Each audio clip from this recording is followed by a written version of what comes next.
আগামী ডিসেম্বর মাসকে ঘিরে চলছে নির্বাচনী ডামাডোল, তাই দ্রুত সংস্কারে মরিয়া অন্তর্বর্তী সরকার। এসব সংস্কারের রূপরেখার দেখভাল করছে জাতীয় ঐকমত্য কমিশন। এরই মধ্যে বেশ কয়েকটি অংশীদার ঐকমত্য কমিশনের চিঠির জবাব দিয়েছে, যাতে বিভিন্ন বিষয়ে একমতের পাশাপাশি রয়েছে দ্বিমতও। এরই মধ্যে জাতীয় সংসদ নির্বাচন ঘিরে নির্বাচন ব্যবস্থা সংস্কার কমিশন তাদের পূর্ণাঙ্গ প্রতিবেদনে ১৬টি ক্ষেত্রে ১৫০টি সুপারিশ প্রস্তাব করেছে।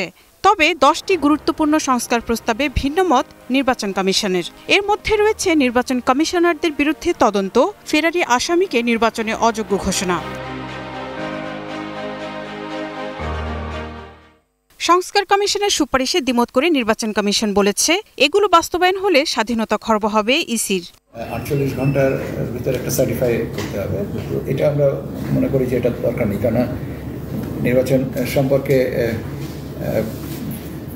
রিটার্নিং অফিসার সন্তুষ্ট না হয়ে তো ফলাফল দিচ্ছেন না, নাম্বার 1। আর নাম্বার 2 হচ্ছে যে এটা গেজেট হচ্ছে। তবে ইসির দ্বিমতকে স্বাগত জানিয়েছেন নির্বাচন ব্যবস্থা সংস্কার কমিশনের প্রধান ও জাতীয় ঐকমত্য কমিশনের সদস্য বদিউল আলম মজুমদার। তিনি বলেন, ভিন্নমত থাকবেই, ইসির যেসব বিষয়ে আপত্তি রয়েছে তা আমলে নিয়ে করা হবে পুনর্বিবেচনা। আমরা কতগুলো সুপারিশ দিয়েছি, কিন্তু এই সুপারিশগুলো আলাপ আলোচনার সুযোগ সৃষ্টি করে দিয়েছে, যে যাতে কতগুলো বিষয় তারা একমত হতে পারে কিংবা দ্বিমত হতে পারে। তারা তো দ্বিমত করতেই পারে, তাদের মতামত তো থাকতেই পারে। আমরা এগুলো যেহেতু আমাদের কাছে ঐকমত্য কমিশনের কাছে, আমরা এগুলো বিবেচনা নেব। এরই মধ্যে ইসির চিঠি পাঠানো হয়েছে মন্ত্রিপরিষদ বিভাগে ও প্রধান উপদেষ্টার কার্যালয়ের মুখ্য সচিবকে।